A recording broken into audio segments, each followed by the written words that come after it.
అందరికీ నమస్కారం అండి. నేను సుధారాణి. ఈరోజు ఉగ్గాని ఎలా తయారు చేయాలో చేసి చూపిస్తాను, చూడండి.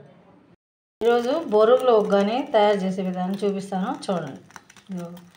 బొరుగులు ముందుగా గిన్నెతో సగం తీసుకున్నాను. వాటర్లో వద్దాము, నానుతూ ఉంటాయి. ఇందులోకి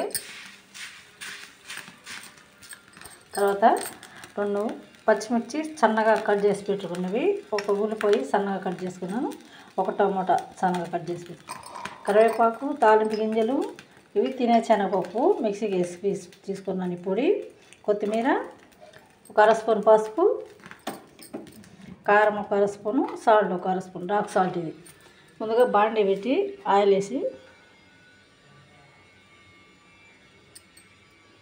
తర్వాత పోపు గింజలు వేసుకున్నాం. కరివేపాకును కూడా వేసుకున్నాము.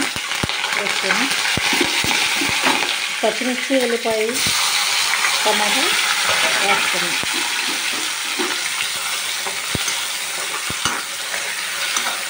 బాగా మగ్గినాక వేసుకున్నాం. ఇప్పటిదాకా కలబెడుతున్నాం. ఈ బొరుగులు కొంతసేపు నాని కదా, బాగా పిండి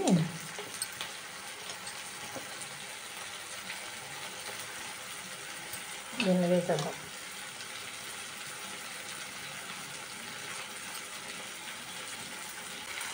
ఒక చిటికెడు పసుపు,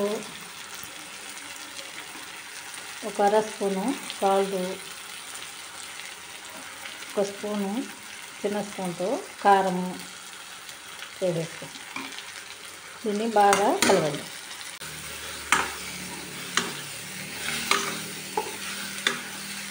బాగా మగ్గనిద్దాం దీన్ని. ఇప్పుడు టమాటా, పచ్చిమిర్చి, ఉల్లిపాయ కూడా వేగింది. దీంట్లో ఇప్పుడు ఈ బొరుగులు వేసేద్దాం అన్నమాట.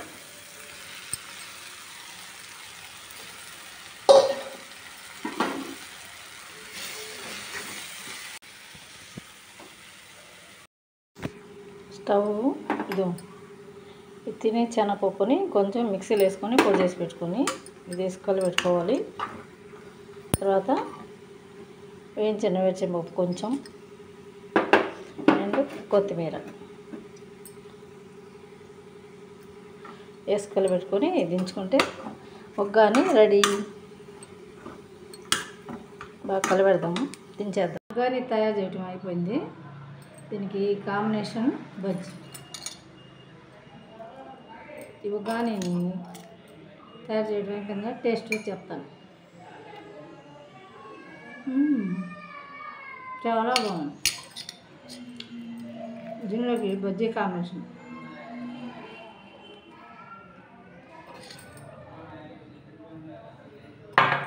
ఇంకెందుకు ఆలస్యం, మా వీడియో మీకు నచ్చితే లైక్ చేయండి, షేర్ చేయండి, సబ్స్క్రైబ్ చేసుకోండి. Thank you.